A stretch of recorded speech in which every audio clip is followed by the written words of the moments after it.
네, 국내 코로나19 확진자는 63명 새로 발생했습니다. 새로운 집단 감염이 수도권에 있는 회사와 군부대, 또 교회에서 일어났습니다. 네, 보도국 연결해 보겠습니다. 김장현 기자. 네, 국내 코로나19 신규 확진자가 63명 발생해 누적 확진자는 13,879명이 됐습니다. 일일 신규 확진자는 지난 16일 60명이 발생한 이후 닷새 만에 다시 60명대로 올라섰습니다. 29명은 국내 지역사회에서 감염됐고 34명은 해외에서 유입됐습니다. 지역사회 감염자는 지난 7일 30명 이후 2주 만에 가장 많았습니다.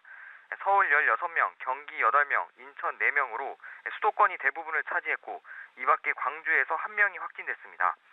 서울 강남구 K빌딩의 부동산 관련 회사에서 어제 첫 환자가 나온 이후 지금까지 13명의 확진자가 발생했습니다. 이 중 직원이 9명, 가족이 4명입니다. 서울 송파구 사랑교에서는 그제 첫 확진자가 발생한 이후 3명이 추가로 감염됐습니다. 이들 4명 모두 교인입니다.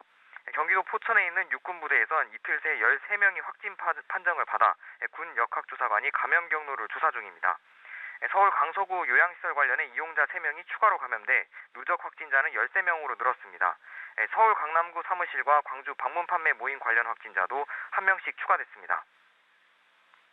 네, 이런 가운데 정부가 전국 교회에 내린 방역 강화 조치를 모레 해제한다면서요. 네, 모레 오후 6시부터 전국 교회에 대한 방역 강화 조치가 해제됩니다. 정부가 지난 10일 전국 교회를 대상으로 정규 예배 이외의 소모임이나 행사를 금지한 지 2주 만입니다. 이에 따라 교회 내 모임과 행사, 식사 제공 등도 다시 가능해집니다. 중앙재난안전대책본부는 오늘 정례 브리핑에서 최근 새로 발생하는 국내 감염자가 줄어들고 있다며 이같이 밝혔습니다. 다만 감염 확산 우려가 다시 커질 경우 지방자치단체가 자체적으로 방역 강화 조치를 내릴 수 있습니다. 정부는 또 내일 신속 대응팀을 이라크로 파견해 현지 근로자 297명을 공중급유기 2대로 귀국시킬 계획입니다. 이들은 모레 오전 인천국제공항에 도착할 예정입니다. 귀국 과정에서 의심 증상 유무에 따라 기내 좌석을 분리하고 입국 후에는 공항 내 별도 게이트에서 검역을 받게 됩니다. 검역 단계에서 증상이 나타날 경우 즉시 공항에서 진단검사를 받고 나머지는 임시생활시설로 이동해 검사를 받습니다.